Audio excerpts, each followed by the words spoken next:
Now we will continue to wire up the schematic with additional net labels and signal ports. Open the CAN_interface schematic from the projects panel. Go to Place, Wire, and draw a short wire segment from the resistors connected to pin 4 of the MCP2551 component. This will give space, allowing us to add a net label to this net. Go to Place, Net Label, and press the Tab key to set the net name to CAN_RxD. Hit Enter to place the net label between the two resistors as shown. Place another instance of the CAN_RxD net label on the wire attached to pin 2 of the MCP2515 to create a logical connection between CAN_RxD.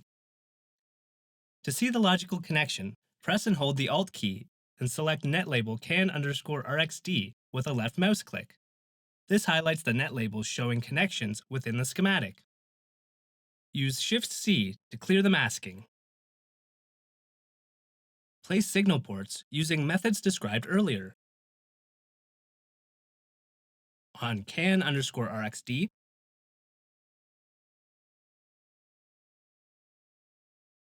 SPI_SCLK, SPI_MOSI, and SPI_MOSIA wires.